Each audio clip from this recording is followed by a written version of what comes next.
Et si je vous disais que 15 livres ont été délibérément retirés de votre Bible, pas perdus dans le temps, pas détruits par accident, retirés par des hommes au pouvoir qui ont décidé ce que vous deviez et ne deviez pas savoir sur Dieu. Alors que votre Bible contient 66 livres, il existe une version cachée dans les montagnes d'Afrique, dans une nation que Rome n'a jamais pu entièrement conquérir, qui contient 81 livres complets, 15 textes interdits. Des livres si dangereux que les posséder en Europe médiévale pouvaient vous valoir d'être exécutés pour hérésie. Et si vous regardez ceci en ce moment, ce n'est pas par accident, parce que ce que vous êtes sur le point de découvrir va soit briser tout ce que vous pensiez savoir sur le christianisme, soit enfin donner un sens à ce que votre âme a toujours senti qu'il manquait. L'un de ces livres interdits décrit des anges descendant sur terre, ayant des relations avec des femmes humaines et créant des géants, des hybrides de 450 mètres de haut qui ont consommé l'humanité jusqu'à ce que Dieu doive réinitialiser la création avec un déluge. Votre Bible le mentionne en 4 versets. Ce livre l'explique en 108 chapitres complets. Un autre révèle un calendrier parfait de 364 jours que Dieu a donné à Moïse. Un calendrier qui exposerait comment Rome a manipulé le temps lui-même pour contrôler quand vous adorez. Et il y a un texte montrant le jugement final, si graphiquement, si explicitement, que l'Église l'a interdit parce qu'il disait que vous n'aviez pas besoin de prêtres comme intermédiaires entre vous et le salut. Ce ne sont pas des théories du complot. Ce sont des manuscrits anciens, conservés pendant 1700 ans par l'Église orthodoxe éthiopienne. Éthiopie, la seule nation africaine qui n'a jamais été colonisée. La seule Église chrétienne qui a maintenu une indépendance complète vis-à-vis de Rome. La seule Bible qui a conservé les textes que le Concile de Nicée a décidé d'éliminer. Parmi ces textes interdits se trouve le livre d'Enoch, un livre si puissant, si révélateur, qu'il a été directement cité dans votre Bible actuelle. Oui, vous avez bien entendu. La Bible que vous tenez entre vos mains cite un livre qui n'y est plus inclus. Dans Jude 1, 14, 15, il est explicitement dit « Enoch, le 7e depuis Adam, a prophétisé à leur sujet. Voici le Seigneur vient avec des milliers et des milliers de ses saints. » Jude cite mot pour mot du livre d'Enoch, chapitre 1, verset 9. Alors la question inévitable se pose. Si un apôtre du Nouveau Testament considérait le livre d'Enoch suffisamment important pour le citer directement, pourquoi a-t-il été retiré? Pourquoi votre Bible mentionne-t-elle un livre que vous ne pouvez plus lire? La réponse va vous secouer. Parce que ce que Rome craignait n'était pas seulement le contenu de ses livres. Il craignait ce qui se passerait si vous les découvriez. Il craignait que vous ne réalisiez que la version du christianisme qui vous a été donnée était filtrée par le pouvoir politique. Que 15 livres complets, contenant des prophéties détaillées sur les derniers jours, des récits complets sur la naissance et l'enfance de Jésus, des enseignements mystiques sur le royaume intérieur, des révélations apocalyptiques plus graphiques que l'Apocalypse de Jean, des témoignages sur des femmes leaders dans le christianisme primitif et des calendriers sacrés, étaient tous déclarés hérétiques, non pas parce qu'ils étaient faux, mais parce qu'ils ne correspondaient pas au modèle de contrôle que Rome voulait établir. Et voici ce qu'ils n'ont jamais voulu que vous sachiez. L'Éthiopie a refusé d'y adhérer. Lorsque l'empereur Constantin a convoqué le concile de Nicée en 325 après J.C. pour décider quels livres seraient officiels et lesquels seraient interdits. L'Éthiopie avait déjà sa propre église établie, indépendante de Rome. Pendant que l'Europe brûlait dans les guerres de religion et les conciles politiques, l'Éthiopie a silencieusement conservé les textes que Rome détruisait. Les moines éthiopiens ont copié à la main, génération après génération, les évangiles complets, pas la version éditée, la version complète, en guise d'une langue ancienne que les conquérants ne pouvaient pas comprendre et donc pas censurer. Et ainsi, pendant qu'en Europe des bibliothèques entières de textes hérétiques étaient brûlées, dans les montagnes d'Éthiopie, des monastères cachés gardaient la vérité complète. Aujourd'hui, au XXIe siècle, ces textes sont toujours là, accessibles, complets, attendant que des âmes éveillées comme la vôtre découvrent ce qu'ils contiennent vraiment. Parce que ce que vous êtes sur le point de découvrir dans les 90 prochaines minutes, vous ne le trouverez pas dans les sermons du dimanche. Vous ne l'entendrez pas dans les études bibliques traditionnelles. C'est la vérité qui a été préservée dans une nation que Dieu lui-même a protégée de la colonisation. La seule Bible que Rome n'a pas pu éditer. Les 81 livres qui racontent l'histoire complète.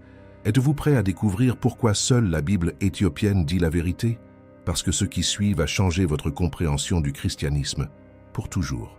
Et si vous ressentez une attraction, une résonance avec ce que je dis, c'est parce que votre âme reconnaît quand elle entend quelque chose de réel. Vous n'êtes pas ici par accident. Commençons. L'année 325 après J.C. fut le moment où le christianisme cessa d'être une foi persécutée et devint la religion officielle de l'Empire romain. Mais ce changement eut un prix que peu connaissent. L'empereur Constantin a convoqué plus de 300 évêques au concile de Nicée avec un objectif clair, unifier le christianisme sous une doctrine unique et contrôlable. Et pour réaliser cette unification, quelque chose devait être sacrifié. La diversité, la pluralité des textes, les différentes interprétations qui existaient dans les premières communautés chrétiennes. Selon des documents historiques conservés, avant le concile de Nicée, il y avait des dizaines d'évangiles, de lettres apostoliques, d'apocalypses et de livres prophétiques qui circulaient parmi les communautés chrétiennes. Chaque communauté avait ses propres textes sacrés. Chaque église locale a conservé des enseignements qu'elle avait reçus directement des apôtres. Mais Constantin avait besoin d'uniformité. Il avait besoin d'un canon unique, une seule version officielle que tout le monde accepterait. Et ainsi commença la plus grande censure de l'histoire du christianisme. Les évêques réunis à Nicée prirent une décision qui changerait tout. Seuls 27 livres seraient acceptés dans le Nouveau Testament. Seuls 4 évangiles seraient considérés comme authentiques: Matthieu, Marc, Luc et Jean. Le reste serait déclaré apocryphe, hérétique, interdit, et les communautés qui insisteraient pour les lire seraient persécutées. Mais voici le problème. Cette décision n'a pas été prise par inspiration divine. C'était une décision politique, une décision prise par des hommes de pouvoir dans un contexte de contrôle impérial. Le docteur Bart Ehrman, professeur d'études religieuses à l'Université de Caroline du Nord, l'explique ainsi: les livres qui se sont retrouvés dans le Nouveau Testament n'étaient pas les seuls textes considérés comme sacrés par les premiers chrétiens. Il y a eu une bataille pour l'orthodoxie, et les vainqueurs ont écrit l'histoire. Les vainqueurs, c'est le mot-clé. Les textes que vous connaissez aujourd'hui ne sont pas nécessairement les plus sacrés. Ce sont ceux qui ont gagné la bataille politique. Mais l'Éthiopie n'a pas participé à cette bataille. Quand Rome décidait quels livres éliminer, l'Éthiopie avait déjà sa propre collection complète.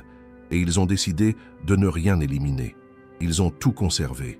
Les 81 livres qui composent aujourd'hui la Bible éthiopienne comprennent les 66 livres que vous connaissez, plus le livre d'Enoch, 108 chapitres sur les anges déchus et les prophéties, le livre des Jubilés, réécriture détaillée de la Genèse, les Maccabées Papa 2, 3, récits de résistance et de foi, le livre complet d'Esdras, visions apocalyptiques, le livre de Tobie, anges, démons et délivrance, le livre de Judith, femme guerrière qui a sauvé Israël, la sagesse de Salomon, enseignement philosophique profond, l'Ecclésiastique, sagesse pratique et spirituelle, Baruch, prophétie et consolation, la lettre de Jérémie, avertissement contre l'idolâtrie, la prière d'Azarias, la foi au milieu du feu, le chant des 3 jeunes gens, louange dans la persécution, Suzanne, justice divine révélée, Bel et le dragon, Daniel détruisant les idoles,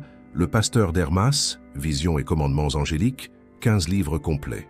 15 livres qui contiennent des prophéties sur les derniers jours qui s'accomplissent maintenant, des histoires de femmes puissantes que l'Église a préféré oublier, des enseignements sur les anges et les démons qui expliquent Genèse 6, des visions apocalyptiques plus détaillées que l'Apocalypse de Jean, des instructions spirituelles que Jésus lui-même a pu connaître.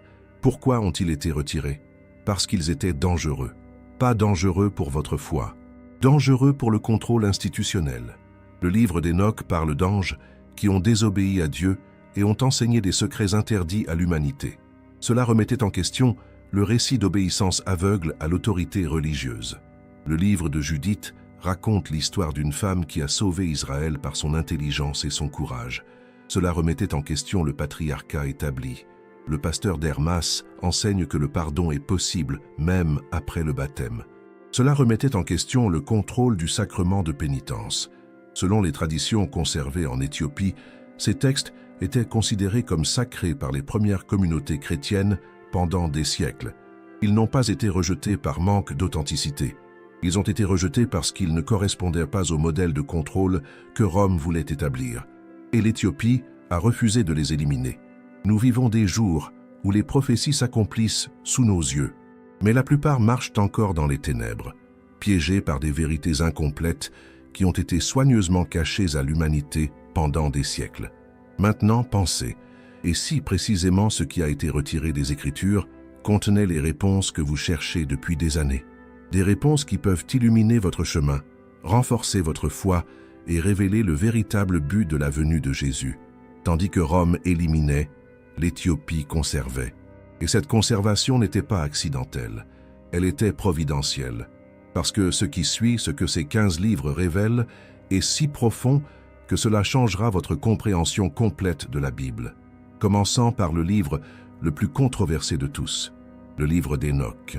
Le texte qu'un apôtre a cité, mais que l'Église a décidé d'effacer. Si vous avez déjà lu Genèse 6 et que vous avez senti qu'il manquait quelque chose, vous n'aviez pas tort. Genèse 6, 1-4 dit « Lorsque les hommes commencèrent à se multiplier sur la terre et que des filles leur naquirent, les fils de Dieu virent que les filles des hommes étaient belles, et ils prirent pour femmes toutes celles qu'ils choisirent. Les Néphilim étaient sur la terre en ces jours-là. » 4 versets. 4 versets qui mentionnent incidemment que les fils de Dieu eurent des relations avec des femmes humaines et engendrèrent des géants. Et après cette déclaration explosive, rien de plus. La Bible avance comme si c'était normal, comme si cela n'avait pas besoin d'explication. Mais cela a besoin d'explication. Qui étaient ces fils de Dieu? Comment pouvaient-ils avoir des enfants avec des humains? Qui étaient ces géants appelés Néphilim? Quelle connaissance interdite a été enseignée? La Genèse ne répond à rien de tout cela, mais le livre d'Enoch le fait. Selon le livre d'Enoch, conservé complet dans la Bible éthiopienne, voici ce qui s'est réellement passé. 200 anges appelés les veilleurs sont descendus sur le mont Hermon dans un but précis, observer l'humanité. Mais quelque chose a mal tourné. Les veilleurs sont tombés amoureux des femmes humaines, et sous la direction d'un ange nommé Semyaza, ils prirent une décision qui changerait l'histoire pour toujours. Ils sont descendus, ont pris des femmes humaines et leur ont enseigné des connaissances qui n'auraient pas dû être révélées. Enoch 7.1 dit « Et tous les autres avec eux prirent pour eux-mêmes des femmes, et chacun en choisit une, et ils commencèrent à s'unir à elles et à se souiller avec elles, et ils leur enseignèrent des charmes et des enchantements. » Qu'ont-ils enseigné exactement? Enoch 8 le détaille. Azazel enseigna la fabrication d'épées, de couteaux, de boucliers et d'armures, l'art de la guerre. Semyaza enseigna les enchantements et la découpe des racines, magie et sorcellerie. Armaros enseigna la résolution des enchantements. Barakiel enseigna l'astrologie. Kokabiel enseigna les signes des étoiles. Ézéchiel enseigna la connaissance des nuages. Arakiel enseigna les signes de la terre. Shamsiel enseigna les signes du soleil. Sariel enseigna le cours de la lune. Une connaissance qui accéléra l'évolution humaine, mais une connaissance que Dieu n'avait pas encore prévu de révéler. Et de l'union entre anges et femmes, les Néphilim sont nés, des géants de 3000 coudées de haut, environ 450 mètres selon certaines traditions, des êtres hybrides qui ont consommé toute la production de l'humanité. Et quand il n'y avait pas assez de nourriture, ils commencèrent à dévorer les humains eux-mêmes. Enoch 7, 3, 5 dit « Et les géants engendrèrent les Néphilim, et aux Néphilim furent engendrés les Élioud, et ils grandirent selon leur grandeur. Ils consommèrent l'œuvre de tous les fils des hommes, jusqu'à ce que ceux-ci ne puissent plus les soutenir. Alors les géants se tournèrent contre les hommes pour les dévorer. » C'est la véritable raison du déluge. Ce n'était pas seulement parce que la méchanceté de l'homme était grande, c'était parce que la génétique humaine avait été corrompue, parce que des êtres hybrides dominaient la terre, parce que des connaissances interdites avaient été révélées avant l'heure, et Dieu a décidé de réinitialiser la création. Mais voici ce qui est fascinant. Ce récit complet était présent dans le christianisme primitif. Les premiers pères de l'Église le savaient. Justin Martyr, 2e siècle après J.C., a écrit sur les anges déchus en se basant sur Enoch. Irénée de Lyon, 2e siècle après J.C., a cité le livre d'Enoch comme écriture authentique. Tertullien, 2e, 3e siècle après J.C., a défendu le livre d'Enoch comme prophétie inspirée. Clément d'Alexandrie, 2e, 3e siècle après J.C., le considérait comme une écriture sacrée. Même Origène, 3e siècle après J.C., l'a utilisé dans ses enseignements. Et que s'est-il passé? Au 4e siècle, après le concile de Nicée, le livre d'Hénoch a été déclaré apocryphe, interdit, hérétique. Pourquoi? Parce qu'il parlait d'anges qui ont désobéi à Dieu, parce qu'il révélait que la connaissance humaine avait une origine interdite, parce qu'il montrait que Dieu devait intervenir drastiquement pour sauver l'humanité. Et ces idées étaient dangereuses pour une Église qui établissait des hiérarchies d'obéissance absolue. Mais les Éthiopiens ne l'ont pas éliminé, ils l'ont conservé complètement, les 108 chapitres entiers. Toutes les visions d'Hénoch sur les cieux et leurs anges, le Shéol et le destin des âmes, le jugement final et la résurrection, le Fils de l'homme, le Messie, assis sur le trône de gloire, les secrets de l'univers révélés à Hénoch avant le déluge. Et voici la preuve la plus puissante que le livre d'Hénoch est authentique. Il a été trouvé parmi les manuscrits de la mer morte à Qumran. En 1947, lorsque les plus anciens manuscrits bibliques ont été découverts, savez-vous quel livre est apparu parmi eux? Le livre d'Hénoch. Des fragments en araméen et en hébreu qui démontrent que ce texte existait des siècles avant le Christ. Il était lu par les communautés juives du temps de Jésus et que probablement Jésus lui-même le connaissait. Parce que lorsque Jésus parle du Fils de l'homme dans les évangiles, il utilise exactement le même titre qu'Hénoch utilise pour décrire le Messie. Selon les traditions conservées en Éthiopie, le livre d'Hénoch n'est pas un texte marginal. C'est la clé pour comprendre la Genèse. C'est l'explication de pourquoi le déluge était nécessaire. C'est la révélation qu'il existe une guerre cosmique entre des anges loyaux et des anges déchus. Et cette guerre ne s'est pas terminée avec le déluge. Elle continue à ce jour. Avez-vous déjà entendu parler du livre d'Hénoch et de sa connexion directe avec Genèse 6? Dites-le moi dans les commentaires. Je suis fasciné de savoir combien de vrais chercheurs de vérité comme vous en savent. Votre expérience peut éclairer d'autres personnes qui s'éveillent à peine à ces révélations. Si vous avez déjà senti que l'histoire de Genèse 6 était incomplète, les traditions éthiopiennes vous donnent raison. Le livre d'Hénoch n'est pas seulement une histoire ancienne, c'est la clé qui ouvre les mystères les plus profonds de la Bible. Mais Hénoch n'était pas le seul texte que Rome voulait cacher. Le prochain livre éthiopien révèle quelque chose d'encore plus perturbant sur le temps lui-même. Vous êtes-vous déjà demandé pourquoi il existe différents calendriers religieux? Pourquoi Pâques change-t-elle de date chaque année? Pourquoi les Juifs célèbrent-ils le sabbat le samedi, mais les chrétiens adorent-ils le dimanche? La réponse se trouve dans un livre que Rome a décidé d'éliminer, le livre des Jubilés, également connu sous le nom de Petite Genèse, parce qu'il raconte toute l'histoire de la création à Moïse, mais avec des détails que la Genèse n'inclut pas. Des détails chronologiques précis, des dates exactes d'événements bibliques, et quelque chose qui a tout changé, un calendrier différent de celui que Rome a imposé. Selon le livre des Jubilés, conservé complet dans la Bible éthiopienne, Dieu a révélé à Moïse un calendrier solaire parfait de 364 jours, pas 365 comme le calendrier romain, pas 354 comme le calendrier lunaire, exactement 364 jours. Pourquoi ce nombre est-il important?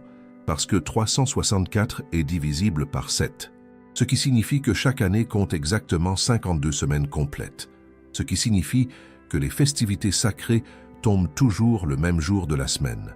Chaque année, unique, sans variation, sans besoin de calcul complexe, sans dépendance à la lune. Un calendrier qui reflète l'ordre divin. Selon les traditions conservées dans les manuscrits de Qumran, c'était le calendrier utilisé par les Esséniens, la communauté juive la plus stricte du temps de Jésus. Et probablement, c'était le calendrier que Jésus lui-même suivait. Mais Rome avait d'autres plans. Lorsque le christianisme est devenu la religion officielle de l'Empire romain, ils ont adopté le calendrier julien, un calendrier solaire de 365 jours qui ne s'alignait pas parfaitement avec les semaines. Le résultat, Pâques a commencé à se déplacer chaque année.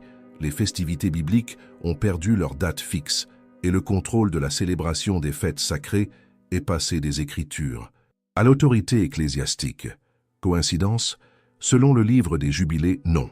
Jubilé 6.36-37 dit « Car il y en a qui examineront la lune avec diligence, parce qu'elle corrompt les saisons, et avance d'année en année de 10 jours. C'est pourquoi ils profaneront le temps, feront un faux jour de témoignage et une fête impure, et ils compteront les jours impurs avec les jours saints, et les jours saints avec les jours impurs. C'est une prophétie sur la corruption du calendrier sacré. Un avertissement que l'humanité abandonnerait le calendrier divin de 364 jours et adopterait des calendriers basés sur la lune et les décisions humaines. Et c'est exactement ce qui s'est passé. Le docteur James Van Der Kam, professeur émérite à l'Université de Notre-Dame et spécialiste mondial du livre des Jubilés, explique « Le calendrier de 364 jours était considéré comme sacré parce qu'il éliminait l'interférence humaine dans la détermination des festivités. C'était un calendrier révélé directement par Dieu par l'intermédiaire d'anges. Ange, parce que selon Jubilé 2.18, c'est un ange de la présence qui a dicté ce livre à Moïse sur le mont Sinaï. Il n'a pas été écrit par des hommes. Il a été révélé par des êtres célestes. Mais le livre des Jubilés ne parle pas seulement de calendrier. Il révèle des détails que la Genèse omet, les noms des épouses des patriarches, quel était le nom de la femme de Caïn, les Jubilés vous le disent, les dates exactes du déluge, jours, mois et ans selon le calendrier de 364 jours, les noms des anges déchus et leurs châtiments spécifiques, les guerres entre les descendants de Noé, les alliances que Dieu a faites avec chaque patriarche, avec des détails que la Genèse ne mentionne pas, les lois cérémonielles données avant le Sinaï, et quelque chose de plus perturbant. Les Jubilés révèlent qu'après le déluge, lorsque Noé et ses fils ont essayé de reconstruire le monde, les démons, descendants des Néphilim, ont continué d'attaquer l'humanité. Jubilé 10, 1, 2 dit « Et dans la 3e semaine de ce jubilé, les esprits impurs commencèrent à égarer les enfants des fils de Noé, et à les faire errer et à les détruire. Alors les fils de Noé vinrent vers leur père Noé, et lui parlèrent des démons qui égaraient, aveuglaient et tuaient leurs petits-enfants. Et qu'a fait Noé? Il a prié.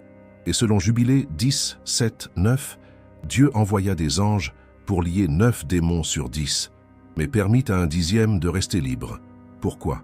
Afin que le prince des démons, Mastéma, un autre nom pour Satan, puisse exercer l'autorité de sa volonté sur les fils des hommes. C'est l'explication de pourquoi, même après le déluge, le mal est resté présent dans le monde. Pourquoi l'humanité a continué d'être tentée. Pourquoi les démons avaient encore un pouvoir limité sur la terre. Des informations que la Genèse n'inclut pas, mais que les Jubilés conservent, et que l'Éthiopie a refusé d'éliminer. Parce que selon les traditions éthiopiennes, le livre des Jubilés n'est pas seulement une histoire ancienne. C'est la clé chronologique pour comprendre les temps prophétiques, les 70 Jubilés qui mènent de la création à la fin des temps. La carte temporelle du plan divin. Rome a changé le calendrier parce qu'elle avait besoin de contrôle. Un contrôle sur le moment où les gens adoraient. Un contrôle sur le moment où les fêtes étaient célébrées. Un contrôle sur le temps lui-même. Mais l'Éthiopie a conservé le calendrier original de 364 jours, et avec lui, a conservé la chronologie exacte du plan divin. Cependant, les révélations du calendrier n'étaient que le début. Le prochain texte éthiopien change complètement l'histoire de la lignée sacrée. Il existe un livre qu'aucune Bible occidentale n'inclut. Un livre qui n'est pas seulement religieux, c'est aussi le texte national de l'Éthiopie. Son nom est Kebra Nagast, ce qui signifie « la gloire des rois ». Et il raconte une histoire qui change complètement votre compréhension de l'Ancien Testament. L'histoire de la reine de Saba et du roi Salomon. Vous connaissez sûrement la version courte qui apparaît dans 1 Roi 10. Lorsque la reine de Saba entendit parler de la renommée de Salomon, elle vint pour le mettre à l'épreuve par des questions difficiles. Et le roi Salomon donna à la reine de Saba tout ce qu'elle désirait. 8 versets. C'est tout ce que dit votre Bible. Une visite diplomatique où une reine africaine vient, pose des questions, reçoit des cadeaux et s'en va. Fin de l'histoire. Mais selon le Kebra Nagast, conservé par l'Éthiopie pendant plus de 1500 ans, ce n'est pas l'histoire complète, ce n'est même pas le début. Parce que ce qui s'est réellement passé entre Salomon et la reine de Saba a changé le destin de 2 nations. Selon les traditions éthiopiennes rapportées dans le Kebra Nagast, la reine de Saba, appelée Makeda en Éthiopie, n'était pas n'importe quelle visiteuse. C'était une monarque puissante, sage et une chercheuse de connaissances divines. Quand elle arriva à Jérusalem et vit la sagesse de Salomon, elle fut émerveillée, non seulement par son intellect, mais par la présence de Dieu qui reposait sur lui. Elle resta 6 mois à Jérusalem, 6 mois à apprendre sur le Dieu d'Israël, 6 mois de conversation profonde avec Salomon sur la sagesse, la justice et l'ordre divin. Et durant ces 6 mois, autre chose se produisit. Selon le Kebra Nagast, chapitre 29, Salomon, impressionné par la beauté et la sagesse de Makeda, lui demanda de rester avec lui une nuit. Elle accepta, à une condition, qu'il ne la prenne pas par la force. Salomon accepta, mais avec sa propre condition, qu'elle ne prenne rien de sa maison sans permission. Makeda accepta pensant que c'était un simple accord, mais Salomon, dans sa sagesse astucieuse, ordonna que le dîner soit extrêmement épicé et salé. Au milieu de la nuit, Makeda, assoiffé, se leva et but de l'eau d'une jarre qui était dans la pièce. Salomon l'arrêta. « Tu as rompu l'accord, dit-il. Tu as pris quelque chose de ma maison sans permission. » Et elle, reconnaissant que c'était techniquement vrai, libéra Salomon de sa promesse. De cette union naquit un fils qui porterait la lignée de David et de Salomon, mais qui régnerait en Afrique. Son nom était Ménélik Ier, ce qui signifie « fils de l'homme sage ». Selon le Kebra Nagast, chapitre 30-33, Ménélik grandit en Éthiopie, mais lorsqu'il atteignit l'âge adulte, il se rendit à Jérusalem pour rencontrer son père. Salomon, en le voyant, sut immédiatement qu'il était son fils. La ressemblance était indéniable. Salomon voulait que Ménélik reste et soit son héritier, mais Ménélik refusa. Son destin était en Éthiopie, avec sa mère. Alors Salomon lui fit des cadeaux, des bénédictions, et envoya avec lui les fils aînés des prêtres et des Lévites d'Israël, un entourage complet de jeunes Israélites qui serviraient Ménélik dans son nouveau royaume. Mais voici la partie la plus controversée. Selon le Kebra Nagast, chapitre 45, Azarias, fils du grand prêtre Sadoc, fit un rêve dans lequel un ange lui ordonna d'emporter l'arche de l'Alliance en Éthiopie. Parce que Dieu avait décidé que l'Éthiopie serait la nouvelle gardienne de l'arche. Azarias et ses compagnons, en secret, prirent l'arche de l'Alliance du temple de Salomon et la remplacèrent par une réplique. Lorsque Ménélik et son entourage quittèrent Jérusalem, ils emportèrent avec eux l'objet le plus sacré d'Israël, l'arche de l'Alliance, les tables de la loi, la présence même de Dieu, et ils l'emmenèrent en Éthiopie. Selon une tradition éthiopienne ininterrompue depuis le IVe siècle après J.C., l'arche de l'Alliance n'a jamais été détruite par Babylone. Elle n'a jamais disparu en exil. Elle est en Éthiopie, dans la ville d'Aksum, dans l'église Sainte-Marie de Sion, gardée par un moine solitaire qui est le seul humain autorisé à la voir. Et à chaque génération, lorsque ce moine est sur le point de mourir, il choisit son successeur et lui montre l'arche avant de lui en transférer la garde. Selon les traditions conservées, ce processus s'est poursuivi sans interruption pendant plus de 2500 ans. Est-ce réel? Personne en dehors de l'Éthiopie ne peut le vérifier, parce que l'arche n'a jamais été montrée au public moderne. Mais les Éthiopiens n'ont aucun doute. Pour eux, le Kebra Nagast n'est pas une mythologie, c'est une histoire sacrée. C'est l'explication de pourquoi l'Éthiopie est appelée la seconde Sion. C'est la raison pour laquelle la lignée royale éthiopienne, de Ménélik Ier à l'empereur Haïlé Sélassié, déposée en 1974, était appelée la dynastie salomonique. Chaque empereur éthiopien prétendait être un descendant direct du roi David, par Salomon et Ménélik. Une lignée davidique préservée en Afrique, pas en Europe, pas au Moyen-Orient, en Éthiopie. La lignée de Salomon n'était qu'une partie du mystère éthiopien, car si l'arche est vraiment en Éthiopie, si la lignée davidique a vraiment été préservée en Afrique, alors l'histoire que l'on vous a racontée sur le christianisme est incomplète, et ce qui vient maintenant se connecte directement avec les enseignements cachés que les apôtres ont conservés. Il y a un personnage dans le livre des Actes que la plupart des chrétiens négligent, un homme qui a eu une rencontre directe avec l'apôtre Philippe, un homme qui fut baptisé au milieu du désert, et un homme qui, selon la Bible, continua son chemin avec joie. Son nom, l'eunuque éthiopien. Acte 8, 26-40 raconte l'histoire. Un ange dit à Philippe d'aller sur la route qui descend de Jérusalem à Gaza. Là, Philippe trouve un haut fonctionnaire d'Éthiopie, un eunuque qui servait Candace, reine des Éthiopiens, et était responsable de tout son trésor. Cet homme était allé à Jérusalem pour adorer.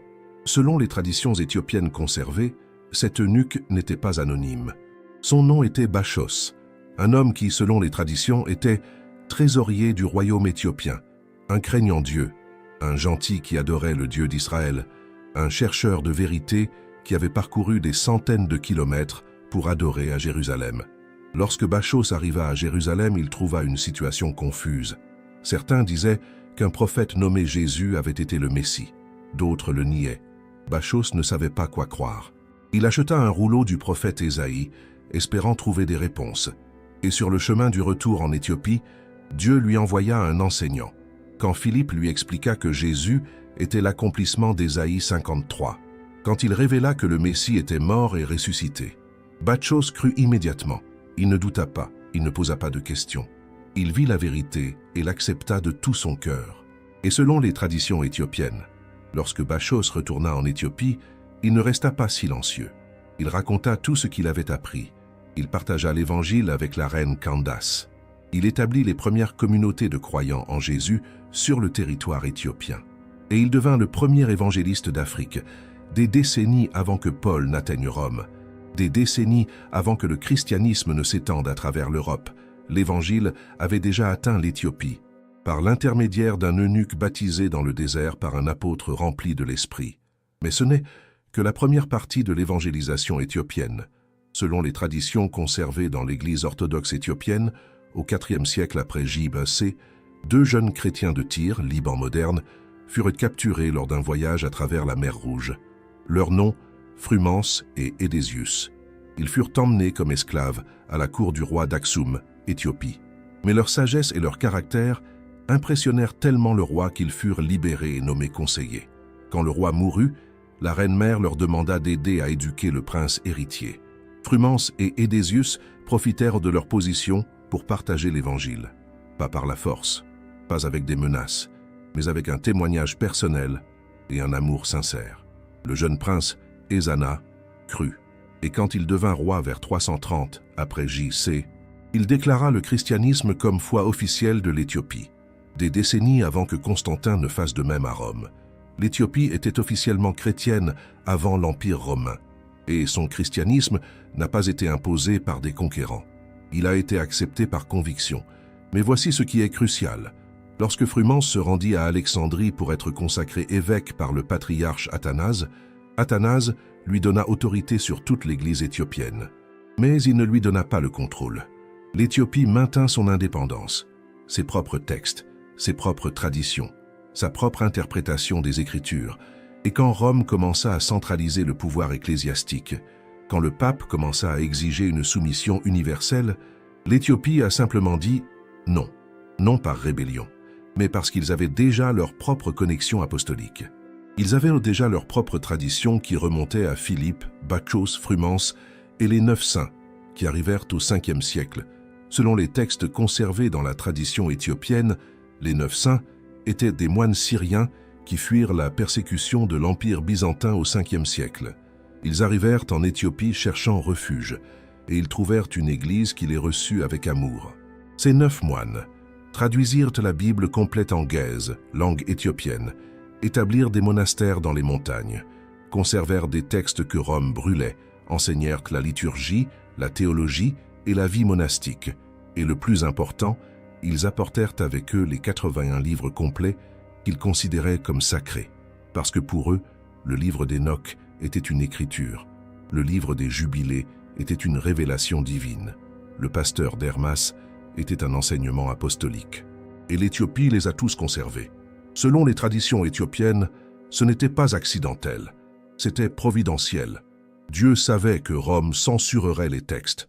Dieu savait que l'Europe brûlerait les bibliothèques. C'est pourquoi il a choisi l'Éthiopie, la seule nation qui ne serait jamais complètement conquise, la seule Église qui maintiendrait son indépendance, le seul endroit où la vérité complète serait préservée. L'évangélisation éthiopienne a gardé des secrets qui se connectent au texte suivant. Une révélation sur le vrai rôle de Marie que Rome n'a jamais accepté, parce que tandis que l'Europe réduisait Marie à un symbole passif, l'Éthiopie a conservé son pouvoir de prophétesse, enseignante et leader spirituel. Quand vous pensez à Marie, la mère de Jésus, quelle image vous vient à l'esprit? Probablement une femme silencieuse, humble, obéissante. Une figure qui a dit « qu'il me soit fait selon ta parole » et ensuite simplement disparaît du récit. Dans les évangiles officiels, Marie apparaît dans l'Annonciation, Luc 1, La naissance de Jésus, Luc 2. Les noces de Cana, Jean 2. Au pied de la croix, Jean 19. Et presque rien d'autre. Mais selon les textes conservés dans la tradition éthiopienne, Marie n'était pas seulement une réceptrice passive de la volonté divine. Elle était une prophétesse, une enseignante spirituelle, une leader dans la communauté primitive. Et son histoire complète a été passée sous silence parce qu'elle ne correspondait pas au modèle patriarcal que Rome établissait. Selon le Liber Requiei, livre du repos de Marie, conservé en Gaise, Marie n'est pas morte en silence et oubliée. Elle vécut de nombreuses années après la résurrection de Jésus.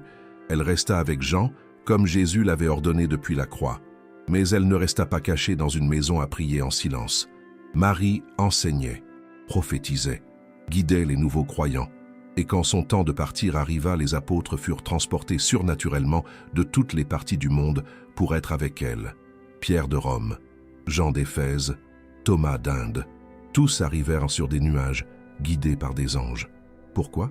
Parce que Marie n'était pas seulement la mère de Jésus, elle était la gardienne des mystères, la seule personne qui avait été présente depuis le début, de l'Annonciation à la croix, de la naissance à la résurrection. Marie avait tout vu, et selon les traditions éthiopiennes conservées dans les miracles de Marie, Marie intercédait activement pour les croyants. Elle apparaissait en vision, elle protégeait les communautés, elle guidait les âmes perdues vers le Christ. Pas comme une déesse, les Éthiopiens sont strictement monothéistes, mais comme une puissante intercesseuse qui avait été choisie par Dieu pour un but unique. Mais voici ce qui est crucial. Tandis que l'Église catholique développait la doctrine de l'Immaculée Conception, selon laquelle Marie est née sans péché originel, et tandis que les protestants réagissaient en éliminant presque toute vénération de Marie, l'Éthiopie maintenait un équilibre. Marie était humaine. Marie avait été choisie par grâce, non par une perfection inhérente, mais Marie était extraordinairement spéciale, remplie du Saint-Esprit, prophétesse du Très-Haut, enseignante des apôtres et modèle de foi pour toutes les générations. Les textes éthiopiens conservent des prières attribuées à Marie elle-même, des enseignements qu'elle aurait donnés à la communauté primitive, des visions qu'elle a partagées avec les apôtres. Mais Rome n'a rien inclus de tout cela dans le canon officiel. Pourquoi? Parce qu'au IVe siècle, lorsque le canon biblique a été officialisé, l'Église était déjà profondément patriarcale. Les femmes avaient été systématiquement retirées du leadership. Les prophétesses avaient été réduites au silence. Les enseignantes avaient été reléguées à des rôles secondaires. Et Marie, la femme la plus importante du christianisme primitif, a été réduite à un symbole, la mère pure, silencieuse, obéissante, mais jamais la prophétesse, jamais l'enseignante, jamais la leader spirituelle. Cependant, l'Éthiopie a conservé son vrai rôle, et pas seulement Marie. Ils ont également conservé des histoires d'autres femmes puissantes que Rome a préféré oublier. Déborah, la juge et prophétesse d'Israël. Judith, la femme guerrière qui a sauvé Israël par son courage. Esther, la reine qui a risqué sa vie pour sauver son peuple. Anne, la prophétesse qui a reconnu Jésus dans le temple. Thècle, disciple et martyr de Paul, dans des textes apocryphes conservés. Selon le livre de Judith, conservé complet dans la Bible éthiopienne, lorsque l'armée assyrienne sous le général Holoferne a encerclé Israël, tous les hommes furent terrifiés. Mais une femme veuve nommée Judith pria, élabora un plan audacieux, entra dans le camp ennemi et décapita Holoferne avec sa propre épée. Son courage sauva toute la nation. Mais ce livre a été déclaré apocryphe par les protestants. Pourquoi? Parce qu'il montrait une femme comme l'héroïne principale, comme une leader spirituelle, comme une guerrière de Dieu. Et cela ne correspondait pas au récit patriarcal. Selon les traditions éthiopiennes, la mise sous silence du pouvoir féminin n'était pas accidentelle, elle était systématique, elle était intentionnelle. Parce que les femmes puissantes remettaient en question la hiérarchie masculine, les prophétesses défiaient le contrôle clérical, les enseignantes menaçaient le monopole de l'enseignement. Alors, elles ont été effacées, leurs histoires ont été minimisées, leurs livres ont été déclarés non canoniques, mais l'Éthiopie les a conservés, parce que pour les Éthiopiens, la sagesse divine, Sophia en grec, Ibir en gaise, est féminine, et Dieu travaille à travers les hommes et les femmes. Marie n'était pas l'exception, elle était l'exemple suprême. D'où regardez-vous cette vidéo? Cela m'enthousiasme de savoir que ces vérités atteignent des âmes assoiffées à travers le monde. Écrivez votre pays ou votre ville, formons un réseau mondial de chercheurs de vérité. La mise sous silence du pouvoir féminin n'était qu'une facette de la censure romaine. Le texte suivant révèle des enseignements mystiques qui ont été également supprimés, des visions angéliques que les premiers chrétiens considéraient comme une écriture sacrée, mais que Rome a décidé d'éliminer parce qu'elle ne correspondait pas à sa structure de contrôle. Il y a un livre que l'Église primitive lisait autant que les évangiles, un livre qui apparaît dans des manuscrits anciens aux côtés de Matthieu, Marc, Luc et Jean. Un livre que les pères de l'Église du IIe siècle citaient comme une écriture inspirée. Son nom, le Pasteur d'Hermas, et il a été éliminé du canon au IVe siècle, selon le canon de Muratori, un document de 170 après J.C., qui énumère les livres considérés comme sacrés par l'Église primitive. Le Pasteur d'Hermas devrait être lu, mais ne peut pas être lu publiquement à l'Église pendant le service. Pourquoi cette distinction? Parce qu'il était considéré comme précieux pour l'édification personnelle, mais controversé pour l'enseignement officiel. Que contenait-il qui le rendait si controversé? Des visions, des commandements reçus directement des anges, et des enseignements sur le pardon, qui remettaient en question la doctrine émergente de l'Église institutionnelle. Le Pasteur d'Hermas a été écrit vers 140-155 après J.C. par un esclave chrétien nommé Hermas, qui vivait à Rome. Le livre est divisé en 3 parties. Vision, 5 révélations qu'Hermas a reçues d'une vieille femme représentant l'Église. Commandement, 12 principes éthiques dictés par un ange déguisé en berger, similitudes, 10 paraboles sur la vie spirituelle, et le message central du livre est radical. La repentance est possible même après le baptême. Pourquoi était-ce controversé? Parce qu'au IIe siècle, certaines communautés chrétiennes enseignaient que le baptême purifiait tous les péchés précédents. Mais si vous péchiez après le baptême, il n'y avait pas de seconde chance. Vous étiez perdu. Le Pasteur d'Hermas contredit cette doctrine. Selon le commandement 4.3, j'ai entendu, monsieur, de certains maîtres, qu'il n'y a pas d'autre repentance que celle qui eut lieu lorsque nous descendîmes dans l'eau et reçûmes la rémission de nos péchés précédents. Mais il me dit, tu as bien entendu, car il en est ainsi. Cependant, puisque tu demandes avec exactitude toutes choses, je te déclarerai aussi ceci. Dieu, qui connaît le cœur et préconnaît toutes choses, connaissait la faiblesse de l'homme et les nombreuses ruses du diable. C'est pourquoi, dans sa grande miséricorde, il a aussi établi une repentance pour ceux qui ont péché après le baptême. C'était un message d'espoir pour les chrétiens qui avaient échoué, un message de grâce qui étendait le pardon au-delà du moment du baptême. Mais c'était aussi un message dangereux pour l'Église institutionnelle, parce que si la repentance était possible sans médiation officielle de l'Église, si Dieu pouvait pardonner directement par la prière personnelle, alors l'autorité cléricale sur le pardon était affaiblie. Et Rome ne pouvait pas permettre cela. Alors qu'ont-ils fait? En 367 après J.P., Athanase d'Alexandrie écrivit sa célèbre lettre festale 39. Dans cette lettre, il énuméra les 27 livres qui devaient être considérés comme canoniques dans le Nouveau Testament, et exclut explicitement le Pasteur d'Hermas. Selon Athanase, le Pasteur d'Hermas était utile pour l'instruction des catéchumènes, mais ne devait pas être considéré comme une écriture inspirée. Le résultat, un livre qui avait été lu pendant plus de 200 ans dans les communautés chrétiennes, un livre qui est apparu dans le Codex Sinaiticus, l'un des plus anciens manuscrits bibliques, un livre cité par Irénée, Tertullien, Origène et Clément d'Alexandrie, fut déclaré non canonique, mais l'Éthiopie l'a conservé, complet, en guèze, faisant partie de leur Bible officielle, parce que pour les Éthiopiens, les visions d'Hermas n'étaient pas des inventions humaines, c'étaient des révélations angéliques qui complétèrent les évangiles, et les enseignements sur le pardon ne menaçaient pas la grâce de Dieu, ils la confirmaient. Selon les traditions éthiopiennes, le Pasteur d'Hermas est particulièrement important pour comprendre la nature de l'Église en tant qu'organisme vivant, représenté par la vieille femme qui rajeunit, le rôle des anges en tant que messagers et guides spirituels, la lutte constante entre l'esprit de vérité et l'esprit de tromperie, l'importance de la pureté du cœur sur la pureté rituelle. L'une des visions les plus marquantes d'Hermas décrit la construction d'une tour, symbolisant l'Église.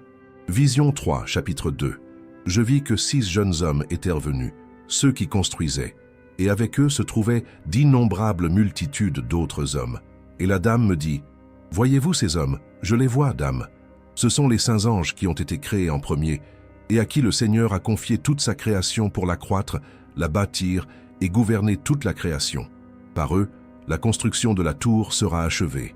Des anges construisant l'Église, pas des évêques, pas des papes, des anges, sous la direction directe de Dieu. » Cette vision minimisait le rôle de la hiérarchie ecclésiastique, et cela était inacceptable pour Rome. Mais c'était parfaitement acceptable pour l'Éthiopie, parce que les Éthiopiens ont toujours maintenu une théologie de participation angélique active dans les affaires humaines. Les anges n'étaient pas des symboles lointains, ils étaient des ministres actifs de Dieu, des guides spirituels, des messagers qui apportèrent des révélations, exactement comme le pasteur d'Hermas l'enseignait. Les visions d'Hermas ont ouvert la porte à quelque chose d'encore plus profond, des enseignements mystiques sur le royaume intérieur dont Jésus a parlé, mais que Rome a enfoui sous des couches de contrôle institutionnel. Parce que si le royaume de Dieu est en chaque croyant, pourquoi avez-vous besoin d'une église institutionnelle? Pourquoi avez-vous besoin de prêtres comme intermédiaires? Pourquoi avez-vous besoin de sacrements contrôlés par une hiérarchie? La réponse est, vous n'en avez pas besoin, ou du moins, vous n'en avez pas besoin de la manière dont Rome voulait que vous en ayez besoin. Selon le docteur Elaine Pagels, professeur de religion à Princeton et experte du christianisme primitif, les évangiles gnostiques offrent une vision du christianisme où l'autorité réside dans l'expérience spirituelle personnelle et non dans la hiérarchie ecclésiastique. C'est pourquoi ils ont été supprimés. L'expérience spirituelle personnelle, la connexion directe avec Dieu, sans intermédiaires humains, c'est ce qu'enseignaient les textes gnostiques. Et c'est ce que Rome ne pouvait pas tolérer. Mais voici ce qui est fascinant.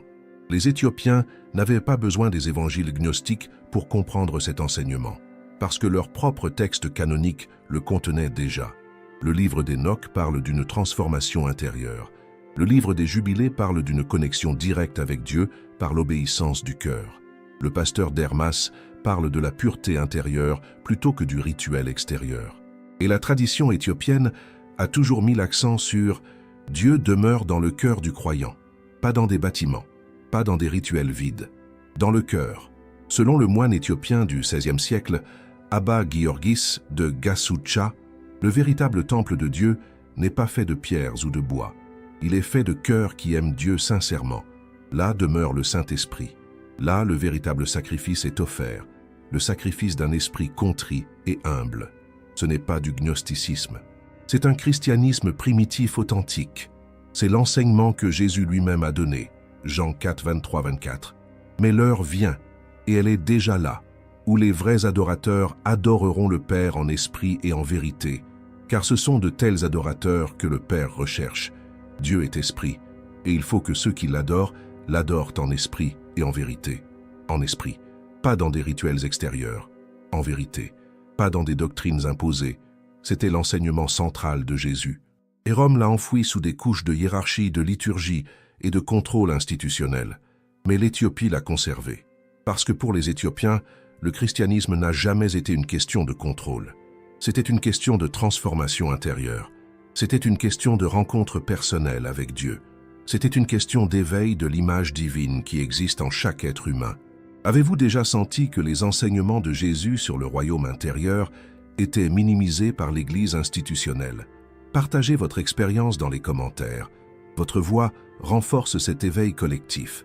Cette agitation dans votre cœur concernant le véritable message de Jésus a une explication qui est restée cachée dans les textes éthiopiens. Vous n'avez pas tort de sentir qu'il manque quelque chose dans la version officielle. Quelque chose manque. Et ce qui manque est précisément la chose la plus importante, votre connexion directe avec le divin, sans intermédiaire, sans contrôle, juste vous et Dieu. Cependant, ces enseignements mystiques n'étaient que la surface. Ce que le texte suivant révèle sur les temps de la fin est le plus dangereux de tous. Des visions apocalyptiques si graphiques que Rome a décidé de les remplacer par une version plus contrôlable. Il existe une apocalypse que l'Église primitive lisait avec le même respect que l'Apocalypse de Jean. Une apocalypse qui apparaît dans les listes canoniques du IIe siècle. Une apocalypse dont les visions du jugement final étaient si détaillées, si graphiques, si perturbante, que Rome a décidé de l'éliminer et de ne garder que l'Apocalypse de Jean. Son nom, l'Apocalypse de Pierre, et elle a été conservée complète uniquement en Éthiopie. Selon le canon de Muratori, 170 après J.C., l'Apocalypse de Pierre était considéré comme une écriture inspirée par de nombreuses communautés chrétiennes. Mais avec une note intéressante, certains d'entre nous ne permettent pas qu'elle soit lue à l'Église. Pourquoi? Parce que ce que Pierre décrit dans ses visions est trop explicite, trop viscéral, trop horrifiant. L'Apocalypse de Jean parle en symboles, bête, sceau, coupe de la colère. Tout est métaphorique, symbolique, ouvert à l'interprétation. Mais l'Apocalypse de Pierre n'utilise pas de symboles. Elle décrit littéralement ce que Pierre a vu quand Jésus lui a montré le destin des âmes. Selon le texte conservé en Gaèse, Jésus emmena Pierre au mont des Oliviers et lui montra deux visions. Premièrement, le paradis. Deuxièmement, le châtiment. La vision du paradis est magnifique. Chapitre 15-16. « Et mon Seigneur Jésus-Christ, notre roi, me dit, « Viens, je te montrerai le lieu des justes. » Et je vis un lieu au-delà de ce monde, brillant de lumière. Et la fragrance de ce lieu était telle qu'elle ne peut être décrite. Et j'y vis Abraham, Isaac, Jacob, Ésaïe et tous les prophètes. Et tous me bénirent. Paix, lumière, communion avec Dieu et les saints. Tout ce que vous attendriez du ciel. Mais ensuite vient la seconde vision. Et c'est ici que le texte devient perturbant. Chapitre 21-24. Et le Seigneur me montra un lieu très sombre. Et j'y vis des hommes et des femmes plongés jusqu'aux genoux dans le feu. Et je demandais, « Seigneur, qui sont ceux-ci » Et il me dit, « Ce sont ceux qui ont déshonoré leurs pères et mères et ont désobéi volontairement. » Et je vis d'autres plongés jusqu'au cou dans le feu. Et je demandais, « Seigneur, qui sont ceux-ci » Et il dit, « Ce sont ceux qui ont versé le sang innocent, les meurtriers et les conspirateurs. » Et je vis des femmes suspendues par les cheveux au-dessus d'un lac de boue bouillante. Et je demandais, « Seigneur, qui sont celles-ci » Et il dit, « Ce sont celles qui ont orné leurs cheveux non pour plaire à leur mari, mais pour attirer les hommes à la fornication et à la destruction des âmes. » Et je vis des hommes et des femmes avec les mains coupées, plongés dans un fleuve de feu. Et je demandais, « Seigneur, qui sont ceux-ci » Et il dit, « Ce sont ceux qui ont volé et pillé et n'ont pas donné la charité. » Chaque type de péché a un châtiment spécifique. Chaque transgression a une conséquence visible. Il n'y a pas de symbolisme. Il n'y a pas de métaphore. C'est une description littérale de la souffrance éternelle catégorisée par le péché. Pourquoi était-ce dangereux pour Rome? Pour deux raisons. Première raison, l'Apocalypse de Pierre décrit des châtiments si horribles qu'ils pouvaient causer le désespoir au lieu de la repentance.